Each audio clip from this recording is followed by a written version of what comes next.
నమస్తే, welcome to one TV news. ముందుగా బులెటిన్లో హెడ్లైన్ చూద్దాం.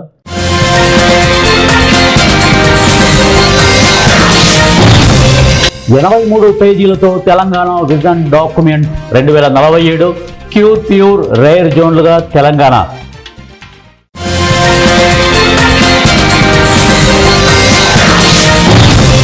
మోదీతో సత్యనాదెళ్ల భేటీ, భారీ పెట్టుబడులకు గ్రీన్ సిగ్నల్.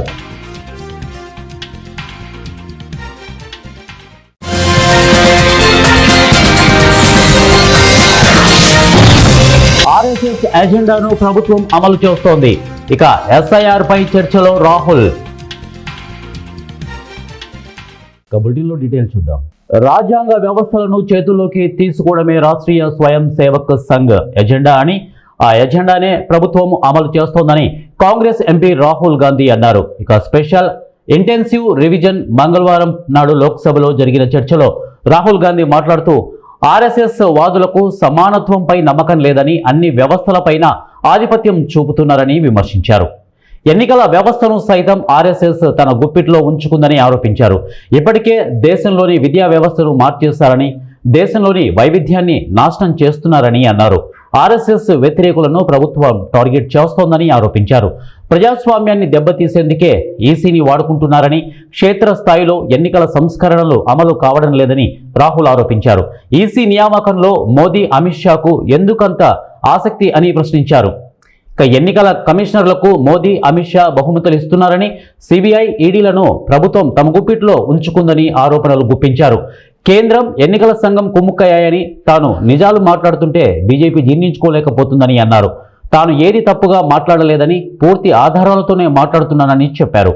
భారత ప్రధాని నరేంద్ర మోదీ ఇక మైక్రోసాఫ్ట్ సీఈఓ సత్యనాదెళ్ల భేటీ అయ్యారు. ఇక ఈ మేరకు ఇండియాలో $17.5 బిలియన్ అంటే భారత కరెన్సీలో సుమారు 1.5 లక్షల కోట్ల పెట్టుబడికి హామీ ఇచ్చారు.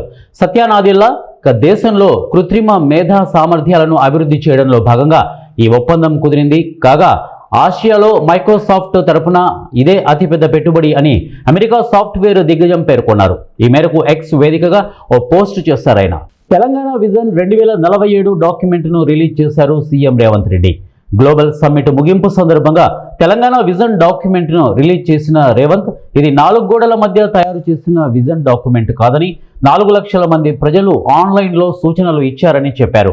స్వేచ్ఛ, సమాన అవకాశాలు ఇవ్వాలనే ఈ విజన్ తీసుకున్నామని చెప్పారు. నీతి ఆయోగ్, ఐఎస్బి, కేంద్ర రాష్ట్ర ప్రభుత్వాలు, ప్రజలు ఈ విజన్లో భాగమయ్యారని చెప్పారు. 2047 నాటికి స్వాతంత్రం వచ్చి 100 ఏళ్లు పూర్తవుతుందని అన్నారు. 2047 వరకు దేశం $30 ట్రిలియన్ ఎకనామిక్ లక్ష్యంగా ముందుకెళ్తోందని, తెలంగాణ $3 ట్రిలియన్ ఎకనామీ లక్ష్యంగా పెట్టుకుందని చెప్పారు రేవంత్. ఇక ఎడ్యుకేషన్, ఇరిగేషన్కు అత్యంత ప్రాధాన్యం ఇస్తామన్న రేవంత్, వీటితో పాటు కమ్యూనికేషన్కు కూడా ప్రాధాన్యత ఇవ్వనున్నామని చెప్పారు. కెనడాలో ఈ నెల 4, 6 తేదీల్లో టొరంటోలో నిర్వహించిన అంతర్జాతీయ మార్షల్ ఆర్ట్స్ ఛాంపియన్షిప్లో మంచిర్యాల జిల్లా మందమర్రికి చెందిన డాక్టర్ పఠాన్ జమీల్ ఖాన్ బంగారు పథకం సాధించారు. 50 ఏళ్ల విభాగంలో పోటీ చేసే ప్రపంచవ్యాప్తంగా 30 దేశాల నుండి పాల్గొన్న 2000 మంది క్రీడాకారుల్లో భారత తరపున ఒక్కడిగానే నిలిచి దేశాన్ని గర్వపడేలా చేశారు. ఈ సందర్భంగా ఆయన మాట్లాడుతూ అతని విజయానికి తోడ్పడ్డ ప్రతి ఒక్కరికి ధన్యవాదాలు తెలియజేశారు. ప్రభుత్వం మరింత సహకరిస్తే ప్రపంచ వేదికపై భారతదేశంతో పాటు తెలంగాణ పేరును నిలబెడతానని ఆయన గర్వంగా తెలియజేశారు. ఆడవాళ్లకు ఆర్థిక స్వేచ్ఛ ఉన్నప్పుడే అనుకున్నది సాధిస్తారని Durgabai Deshmukh physiotherapy college secretary Lakshmi Sundari పేర్కొన్నారు. హైదరాబాద్ ఓయూలో దుర్గాబాయి దేశ్ముఖ్ ఫిజియోథెరపీ కాలేజీ 22వ గ్రాడ్యుయేషన్ డే వేడుకలు ఘనంగా జరిగాయి. ఈ కార్యక్రమానికి ప్రొఫెసర్ శాంతా సిన్హా ముఖ్య అతిథిగా హాజరై 52 మంది విద్యార్థులకు డిగ్రీ సర్టిఫికెట్లు ప్రదానం చేశారు.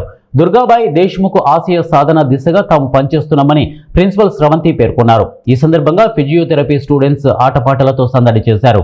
ఈ కార్యక్రమంలో DDMS president Usha Khanda, DDCOP chairman IVR కృష్ణారావుతో పాటు తదితరులు పాల్గొన్నారు. శ్రవంతి, నేను ఇక్కడ principal incharge Durgabai Deshmukh college of ఫిజియోథెరపీకి. ఇక్కడ బీపీటీ అండ్ ఎంపీటీ 2 కోర్సెస్ ఉంటాయి. బీపీటీ 50 అడ్మిషన్స్ ఉంటాయి, దాంట్లో 30 మెరిట్ సీట్స్, 20 మేనేజ్మెంట్ సీట్స్ ఉంటాయి. ఎంపీటీ 4 స్పెషాలిటీస్ ఉన్నాయి మన దగ్గర. MPT orthopaedics, MPT neurology, MPT cardiovascular and pulmonary sciences, MPT sports medicine, ఇలా 4 ఉంటాయి. ఈరోజు 52 మెంబర్స్ గ్రాడ్యుయేట్స్ అయ్యారు. దాంట్లో 4 స్పెషాలిటీ ఎంపీటీ వాళ్ళు ఉన్నారు. దెన్ మిగతా వాళ్ళందరూ బీపీటీ స్టూడెంట్స్ ఉన్నారు. 52 మంది డిగ్రీ సర్టిఫికేట్స్ తీసుకున్నారు. ఆ 52 మందిలో 80% గర్ల్స్ స్టూడెంట్సే, అమ్మాయిలే. అందరూ కూడా మెరిట్తో అడ్మిట్ అయిన వాళ్ళే. అంటే ఏంటంటే దుర్గాబాయి దేశ్ముఖ్ మహిళా సభా కాలేజ్ ఆఫ్ ఫిజియోథెరపీ ప్రతి సంవత్సరం కూడా 80% ఆఫ్ ఉమెన్ ఫిజియోథెరపిస్ట్ని తీసుకొస్తుంది బయటికి. దేనికి అంటే to serve the nation and also మా ఫౌండర్ ప్రెసిడెంట్ దుర్గాబాయి దేశ్ముఖ్ గారి ఆబ్జెక్టివ్ ఉద్దేశాలని ఆదర్శాలని నిలుపుకోవడానికి. అంటే ఏంటంటే మెయిన్ ఆదర్శం ఉమెన్ ఎంపవర్మెంట్, మహిళా సాధికారత. సో ఎవ్రీ ఇయర్ అది ఫుల్ఫిల్ చేస్తున్నాము అని నేను ఘంటాపదంగా ప్రౌడ్గా కూడా గర్వంగా కూడా చెప్పగలను. తర్వాత ఇంకోటి ఏంటంటే ఈరోజు జరిగిన బ్యాచ్ స్టూడెంట్స్ వాళ్ళు నిజంగా మంచి batch, most obedient and this thing very efficient batch students. వీళ్ళందరికీ కూడా కంగ్రాచ్యులేషన్స్ చెప్తున్నాము. వాళ్ళకి చెప్పిన సందేశం ఏంటంటే ప్రతి కాన్వకేషన్ అయిపోయింది, వాళ్ళ రేపటి నుంచి ఏం చేస్తారు చేస్తే అంటే పార్వతీపురం నియోజకవర్గం సీతానగరం మండలంలో భూర్జా పంచాయతీలో భూర్జా కృష్ణరాయపురం అంకలం గ్రామాలకు వెళ్లే రహదారి నిర్మాణానికి ఎమ్మెల్యే శంకుస్థాపన చేశారు. ముందుగా గ్రామానికి విచ్చేసిన ఎమ్మెల్యేను టీడీపీ నాయకులు, కార్యకర్తలు, ప్రజలు ఘనంగా స్వాగతం పలికారు. ఈ సందర్భంగా ఎమ్మెల్యే మాట్లాడుతూ ఎన్నికల ముందు ఈ గ్రామంలో పర్యటించిన సందర్భంగా రహదారి నిర్మాణానికి ఇచ్చిన హామీ మేరకు ఇప్పుడు రహదారిని నిర్మించడం జరుగుతుందని అన్నారు. ఇక భూర్జా నుంచి పెద్ద అంకలం వరకు 50 లక్షల రూపాయలతో ఈ రోడ్డు నిర్మాణం జరుగుతుందని అన్నారు. ఈ పనులు మంగళవారం నుంచి జరుగుతాయని అన్నారు. గ్రామానికి సంబంధించి ప్రధాన సమస్య తాగునీటి సమస్య అని, ఈ ప్రతిపాదనలు కూడా ఇటీవల ప్రభుత్వానికి పంపించడం జరిగిందని, త్వరలోనే తాగునీటి సమస్య కూడా పరిష్కరించడం జరుగుతుందని, ఈ పనులను RWS ద్వారా నిర్వహించడం జరుగుతోందని, మంత్రి చేతుల మీదుగా ప్రారంభించడం జరుగుతోందని వారు తెలియజేశారు. గ్రామానికి ఇచ్చిన 4 హామీల్లో బీటీ రోడ్డు, సీసీ రోడ్డు, కాలువల పనులు ప్రారంభించడం జరిగిందని, త్వరలోనే తాగునీటి సమస్య పరిష్కరించడం జరుగుతుందని తెలియజేశారు. ఒక పారదర్శకతతో ప్రతి సమస్యను పరిష్కరించడానికి కృషి చేస్తున్నామని అన్నారు. కూటమి ప్రభుత్వం అమలు చేస్తున్న సూపర్ 6 పథకాలన్నీ ప్రజలకు సక్రమంగా అందుతున్నాయని, ప్రజలు కూడా సంతోషంగా ఉండడం ఎంతో హర్షణీయమని అన్నారు. నేను చిన్నప్పటి నుండి వాసవి కృష్ణమూర్తి నాయుడు గారు మున్సిపల్ ఉన్నప్పటి నుండి మా కళ సోమనాథ నదిలో ఆయన వైపు మంటానికి సిద్ధంగా ఉన్నారు. ఆయన వెంట ఉంటారు. ఎవరు ఏం అనుకున్నా, ఎవరు ఏమి చెప్పినా విజయ్ చంద్ర గారి వెంటే పార్వతీపురం నియోజకవర్గం ఉంటారని చెప్పేసి ఈ సభాముఖంగా తెలియపరుచుకుంటూ ఈ కార్యక్రమం ఉద్దేశించి మాజీ సర్పంచ్ నేటి జ్యోతికాంత్ రెడ్డి విషయాలు మాట్లాడాల్సిందిగా కోరుతున్నాం. అన్నమయ్య జిల్లా కలికిరి పట్టణంలోని ప్రభుత్వ పాలిటెక్నికల్ కళాశాలలో జాతీయ ఇంధన పొదుపు వారోత్సవాలు నిర్వహించారు. ఈ కార్యక్రమానికి పీలేరు డివిజన్ స్థాయిలో 40 పాఠశాలల నుండి సుమారు 150 మంది విద్యార్థులు పాల్గొన్నట్లు ఎగ్జిక్యూటివ్ ఇంజనీర్ చంద్రశేఖర్ రెడ్డి తెలిపారు. ఈ కార్యక్రమంలో జిల్లా స్థాయిలో నెగ్గిన విద్యార్థులకు chairman, managing director video conference ద్వారా ఎంపిక చేసి డిస్కమ్ స్థాయిలో విజేతలను నిర్ణయం చేయడం జరుగుతోందని అన్నారు. ఈ నెల 14 నుండి జరగబోయే వారోత్సవాల్లో ప్రైజెస్ అందజేయడం జరుగుతుందని ఆయన తెలిపారు. ఈ కార్యక్రమంలో మొదటి స్థాయిలో విజేతలుగా నిలిచిన విద్యార్థులకు ఎలక్ట్రీషియన్ పోటీలో కలికిరి మహాత్మా జ్యోతిరావు పూలే గర్ల్స్ స్కూల్ నుండి పి సుప్రియ, వాల్మీకిపురం మండలం చింతవర్తి గ్రామం ZPHS పాఠశాల నుండి ఏ నందకిషోర్ను రెండవ విజేతగా ఎంపిక చేశారు. రెండవ స్థాయి ఫీజు కాంపిటీషన్లో కలికిరి మండలం రెడ్డివారిపల్లి గవర్నమెంట్ హై స్కూల్ నుండి మొదట విజేత సాయి కుమార్, రెండవ విజేత S Sonu, T Santosh, A Nagamohan Reddy, APRS school Gyarampalli కేఏపల్లి మండలం మూడవ కమిషన్లో మొదటి బహుమతి S Gurucharan government high school Pileru, రెండవ బహుమతి S Shanu APRS school Valmikipuram. 3 కాంపిటీషన్లలో విన్నర్స్గా సెలెక్ట్ చేయడం జరిగిందని ఆయన విద్యార్థులకు కృతజ్ఞతలు తెలియజేశారు. గౌరవ చైర్మన్ అండ్ మేనేజింగ్ డైరెక్టర్ గారు వీడియో కాన్ఫరెన్స్ ద్వారా సెలెక్షన్ చేసి డిస్కామ్ లెవెల్ విజేతల్ని నిర్ణయించడం జరుగుతుంది. వాళ్ళకి ఈ నెల 14వ తేదీ నుంచి స్టార్ట్ అవబోయేటటువంటి వారోత్సవాలలో వాళ్ళకి ప్రైజెస్ డిస్ట్రిబ్యూట్ చేయడం జరుగుతుంది. ఈ ప్రోగ్రాంలో పిల్లలు ఉత్సాహవంతంగా పాల్గొని వాళ్ళ యొక్క సృజనాత్మకతను, సబ్జెక్ట్ మీద ఉన్న నాలెడ్జ్ని రిప్రజెంట్ చేయడం జరిగింది. చాలా బాగా జరిగింది ఈ ప్రోగ్రాం. ఈనాటి ఈ కార్యక్రమంలో 3 ఈవెంట్స్ కండక్ట్ చేశాము. ఈచ్ ఈవెంట్లో విజేతల పేర్లని ప్రకటించడం జరుగుతుంది. ఎలక్యూషన్ కాంపిటీషన్లో first prize P Supriya Mahatma Jyotirao Phule girls high school Kalikiri ని కైవసం చేసుకోవడం జరిగింది. Second place A Nandakishore ZPHS school Chintaparthi Valmikipuram మండలం కైవసం చేసుకోవడం జరిగింది. అలాగే క్విజ్ కాంపిటీషన్ లో first prize C Sai Kumar and S Sonu government high school Reddivaripalli Kalikiri మండలం. అలాగే second prize goes to T Santosh and A Nagamohan Reddy APR school boys Gyarampalli KV Palli మండలం. అలాగే ఎస్ఏ రైటింగ్ కాంపిటీషన్ లో first prize S Gurucharan government high school Pileru. Second prize S Shanu APRMG school Vayalpadu Valmikipuram. ఈ 3 competitions లో winners గా select అయిన ద్విచక్ర వాహనదారులు తప్పనిసరిగా హెల్మెట్ ధరిస్తూ రోడ్డు భద్రతా నియమాలు పాటించాలని శ్రీ సిటీ డీఎస్పీ బివి శ్రీనివాసులు సూచించారు. పెరుగుతున్న రోడ్డు ప్రమాదాలు, నిర్లక్ష్య డ్రైవింగ్ కారణంగా అమాయకులు ప్రాణాలు కోల్పోవడం బాధాకరమని ఆయన పేర్కొన్నారు. రోడ్డు ప్రమాదంలో హెల్మెట్ ప్రాణాలను రక్షించే కవచమని, దానిని ఒక అభిరుచి కాకుండా బాధ్యతగా తీసుకోవాలని ప్రజలకు విజ్ఞప్తి చేశారు. వాహనం నడపడం ఒక హక్కు అయితే ట్రాఫిక్ నిబంధనలు పాటించడం ఒక బాధ్యత అని చెప్పారు. దీనికి తోడు వాహనదారులు లైసెన్స్, ఆర్సి, అలాగే ఇన్సూరెన్స్, పియూసీ పత్రాలు కలిగి ఉండడం, ఎక్కువ మంది ద్విచక్ర వాహనంపై ప్రయాణించకపోవడం వంటి నియమాల్ని ఖచ్చితంగా పాటించాలని సూచించారు. ప్రజల భద్రత కోసం పోలీసులు చేస్తున్న చర్యలను అందరూ అర్థం చేసుకుని సహకరించాలని అన్నారు. ఈ కార్యక్రమంలో ఎస్ఐ ప్రియాంక, ఎస్ఐ అరుణ్ కుమార్ రెడ్డి పాల్గొని రోడ్డు భద్రతపై ప్రజలకు అవగాహన పెంచేలా పిలుపునిచ్చారు. వాళ్ళ పిల్లలు కానీ వెహికల్స్ నడుపుతామని చెప్పాము. అదేవిధంగా ప్రతి ఒక్కరూ మైనర్స్కు వెహికల్స్ ఇవ్వకూడదని చెప్పాము.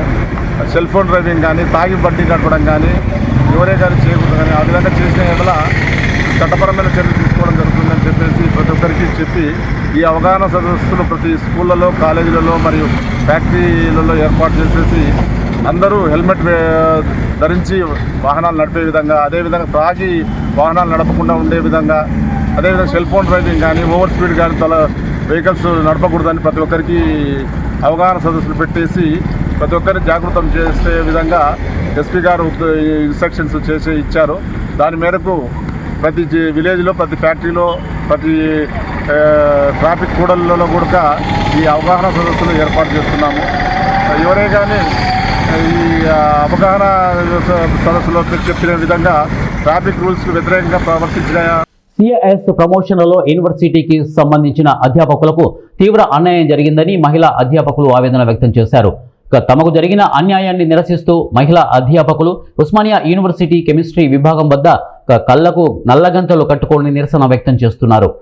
ఈ సందర్భంగా మహిళా అధ్యాపకులు మాట్లాడుతూ ముఖ్యమంత్రి రేవంత్ రెడ్డి యూనివర్సిటీకి రావడంపై స్వాగతం తెలుపుతున్నామని అన్నారు.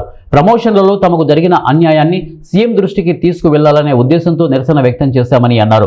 గడిచిన 50 సంవత్సరాలలో ఏ అధ్యాపకుడిని కూడా ఈ విధంగా రిజెక్ట్ చేసిన దాఖలాలు లేవన్నారు. ఏకంగా 48 మందిని రిజెక్ట్ చేయడం అనేది దారుణం అన్నారు. యూజీసీ నిబంధనలు ఏమాత్రం పాటించలేదని అన్నారు. అన్ని అర్హతలు ఉన్న అధ్యాపకులను రిజెక్ట్ చేయడం దారుణమని, రిజెక్ట్ చేసిన అధ్యాపకులలో అర్హత ఉన్న అధ్యాపకులకు ప్రమోషన్లు ఇవ్వాలని రాష్ట్ర ప్రభుత్వానికి, ప్రజాప్రతినిధులకు విన్నవించామని తెలిపారు. యూనివర్సిటీ పర్యటన సందర్భంగా తమ సమస్యను పరిష్కరించే దిశగా ప్రయత్నించాలని ముఖ్యమంత్రి రేవంత్ రెడ్డి విజ్ఞప్తి చేశారు.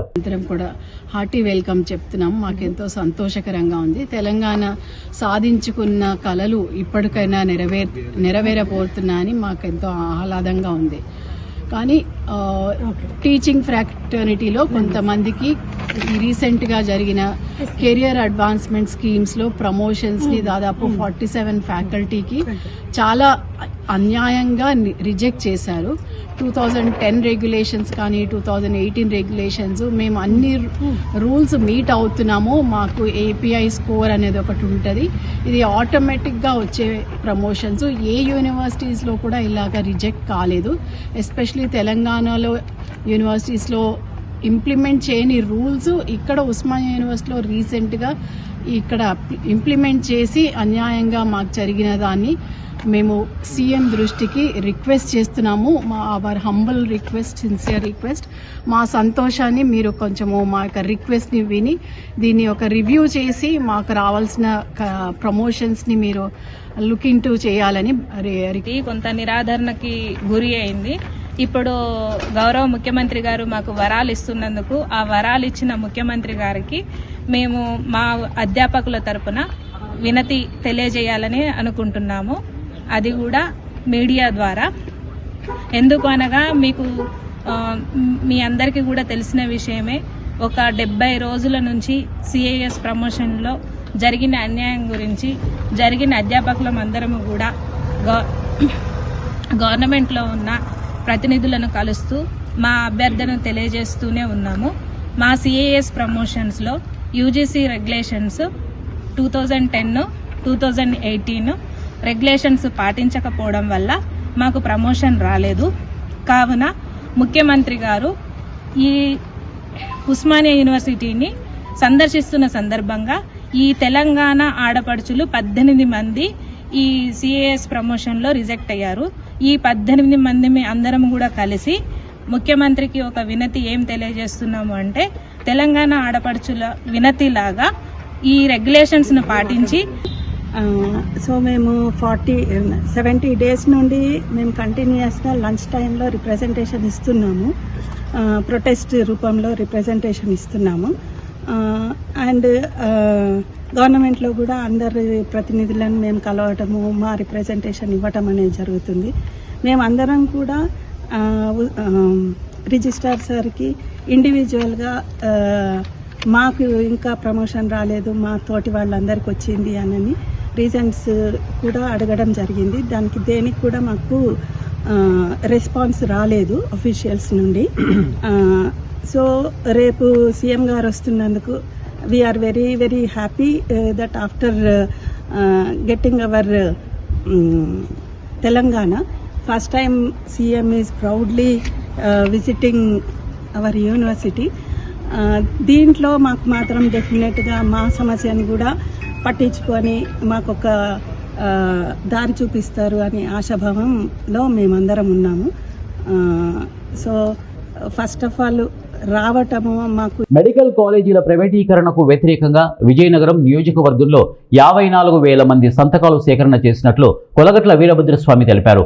ఈ మేరకు మంగళవారం ఆయన నివాసంలో మీడియాతో మాట్లాడారు. వైద్య విద్యా రంగాన్ని ప్రజలకు అందుబాటులోకి తేవాలనే ఉద్దేశంతో గత ప్రభుత్వం 17 మెడికల్ కాలేజీలను తీసుకువచ్చిందని అన్నారు. కూటమి ప్రభుత్వం పేదలకు విద్య వైద్యం అందకుండా చేసేందుకు కుట్రలు చేస్తోందని అన్నారు. ఈ కార్యక్రమంలో మేయర్ వెంపడాపు విజయలక్ష్మి, అలాగే డిప్యూటీ మేయర్ శ్రావణి, కార్పొరేటర్, నాయకులు, కార్యకర్తలు పాల్గొన్నారు. ఆలోచన చేసి ప్రభుత్వానికి విజ్ఞప్తి చేయడం జరిగింది. మా హయాంలో చేసిన ప్రభుత్వ మెడికల్ కాలేజీలో ప్రభుత్వమే పూర్తి చేయాలి, ప్రభుత్వమే నిర్వహించాలి, ప్రభుత్వమే ప్రజలకి అంకితం చేయాలని. మరి కూటమి ప్రభుత్వం మన తాలూకా విజ్ఞప్తిని పరిగణలోకి తీసుకొని భరిస్తున్నాం. మరి ప్రజలకి ఈ విషయాన్ని క్షుణ్ణంగా తెలియజేయాలి.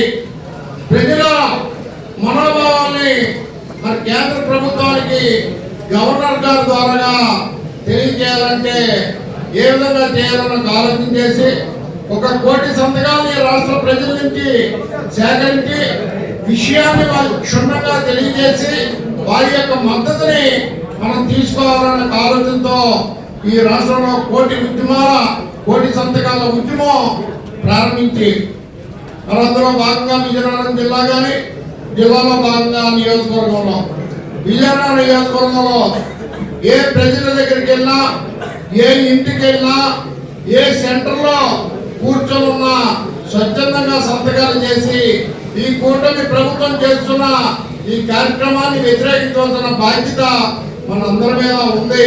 ఈ ప్రభుత్వ వైద్య కళాశాలలో ప్రభుత్వమే నిర్వహించాలని ఆ ఆలోచనతో మన సంతకాలు ప్రజలు స్వచ్ఛందంగా చేయడం జరిగింది. విజయనగరం నియోజకవర్గంలో 54,000 సంతకాల్ని సేకరించాం. ఈరోజు ఈ సంతకాలన్నీ కూడా బాక్సుల్లో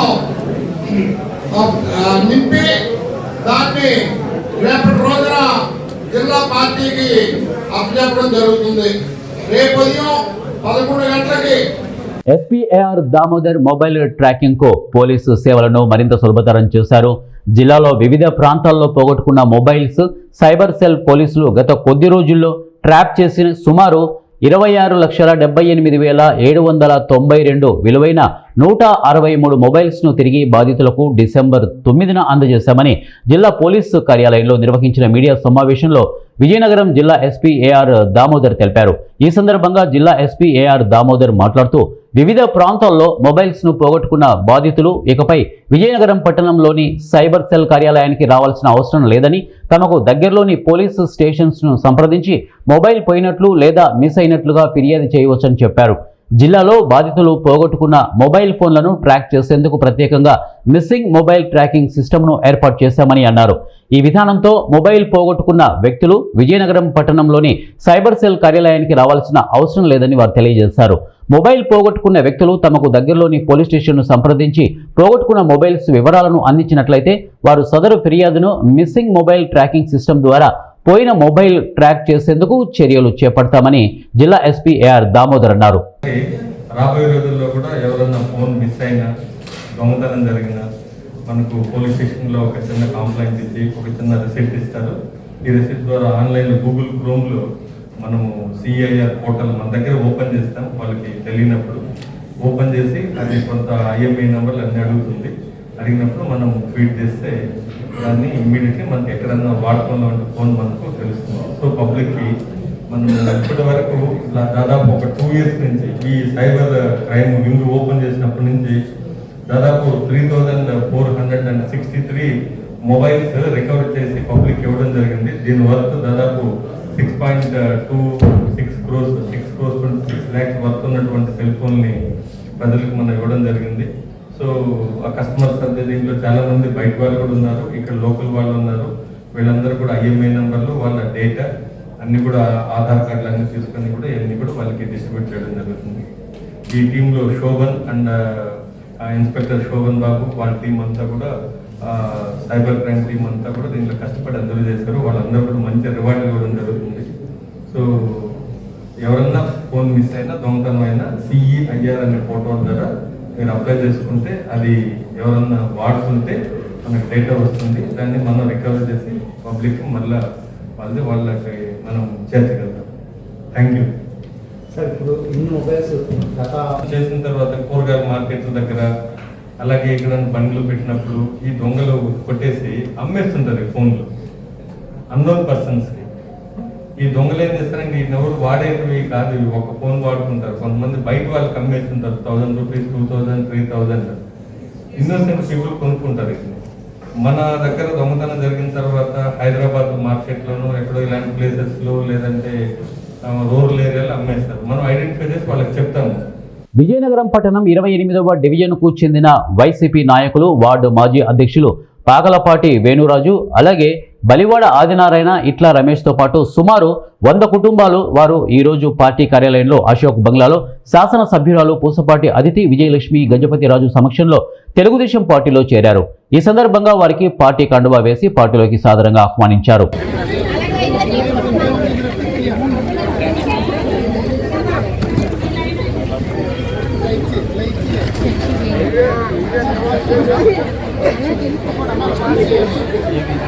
అభివృద్ధి, సంక్షేమం సమానంగా ముందుకు తీసుకువెళ్ళి ఒక అగ్ర రాష్ట్రంగా మనం ఆంధ్రప్రదేశ్ని తీర్చిదిద్దగలుగుతామనేది ముఖ్యంగా మీ అందరికీ మరొకసారి తెలియజేస్తున్నాను.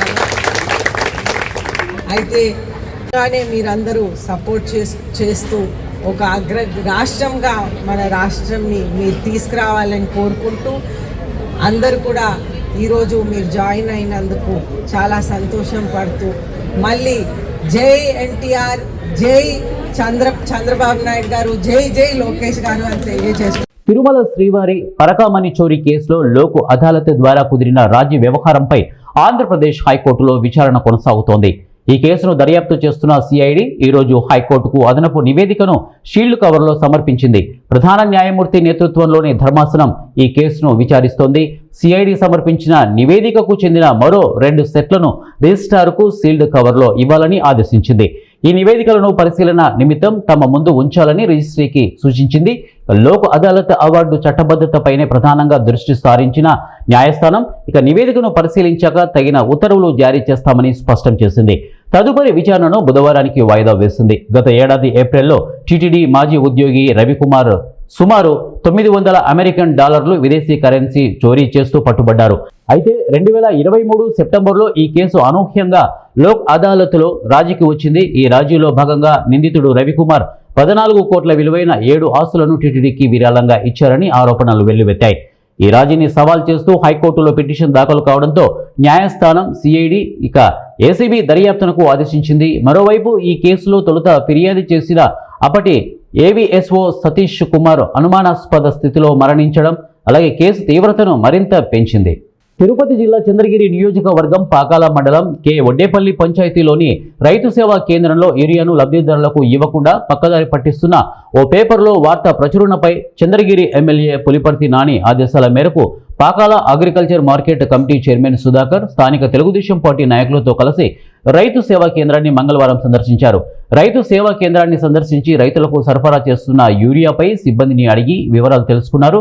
ఇక ఏఎంసీ చైర్మన్ సుధాకర్ మాట్లాడుతూ కూటమి ప్రభుత్వం అధికారంలోకి వచ్చిన తర్వాత రైతు సమస్యలను పరిష్కరిస్తూ ముందుకు వెళ్తోందని తెలిపారు. గతంలో చంద్రగిరి నియోజకవర్గంలో యూరియా కొరతపై రైతులు ఎమ్మెల్యే దృష్టికి తీసుకుని వచ్చిన వెంటనే తక్షణమే స్పందించి అధికారులకు చంద్రగిరి నియోజకవర్గంలోని ప్రతి రైతుకు యూరియా అందే విధంగా చర్యలు చేపట్టాలని అధికారులకు తెలిపారు. నాకైతే యూరియా బస్తాలు అందినాయి. నేను వాళ్ళు మా మామ వాళ్ళు వచ్చి కౌలు పెట్టుకున్నాను. నేను 50 గుంటలు వాళ్ళు వచ్చి 2 బస్తాలు తీసినారు సార్. మళ్ళీ వచ్చి నేను తీసుకుని వెళ్ళిపోయినాక అక్కడ ఆవు బేరం చేస్తానంటే అక్కడ వచ్చి ఎవరో ఫోటో పెట్టుకొని పెట్టినారు అంతే సార్. నాకైతే దానికి ఇంకేం సంబంధం లేదు సార్. ఫోటో పేపర్కి వేసినారు అనేసి అందరూ తెల్లారలేసి ఫోన్ చేసి అడుగుతా ఉన్నారు. కానీ రాత్రి 7:30 వరకు ఇచ్చారు. కానీ మేము ఈ ఎండకు నిలుచుకోలేక నేను ఉన్నాం లాస్ట్లో. ఆ అబ్బాయి మేము కొంతమంది ఉన్నాము, ఇంకొక అబ్బాయి కూడా ఉన్నాము. ఏం చెప్పారు, ఫోటో తీస్తూ వచ్చారు వీళ్ళు. నేను తెల్లారైతే వైఎస్ పార్టీ వాళ్ళు ఆ పని చేసింది. ఎందుకు ఆ పని చేసినాడు, నేను నీకు పింఛన్ ఇస్తున్నారా లేదని నీకు డౌట్తో చేసినాను అన్నాడు. నేను అప్పుడే అడిగాను సార్ డౌట్. మాకు ఏ ప్రాబ్లం లేకుండా మాకు సార్ వాళ్ళు ఇచ్చినారు. ఒక్కొక్క మూట ఒక్కొక్క బస్తాకు 7 ముద్రలు అన్నీ ఆధార్ కార్డు పాస్బుక్ అన్నీ కంటిన్యూ తీసుకొని సంతకాలు తీసుకొని ఇచ్చినారు. వాళ్ళు మోసంతో ఇవ్వలేదు. మేము ఓపిక ఎండకు కూడా ఉన్నాము. ఇది ప్రాబ్లం నిజంగా కరెక్ట్గా ఇచ్చారు సార్. వాళ్ళు ఊరికి ఆపుతా మా పేరు పెట్టి మేము తెల్లారి పేపర్ చూసి బులెటిన్ ముగించే ముందు హెడ్లైన్స్ మరొకసారి.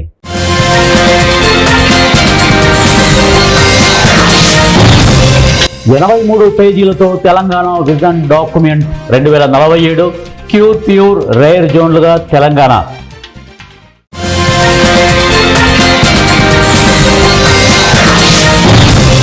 మోదీతో సత్యనాదెళ్ల భేటీ, భారీ పెట్టుబడులకు గ్రీన్ సిగ్నల్.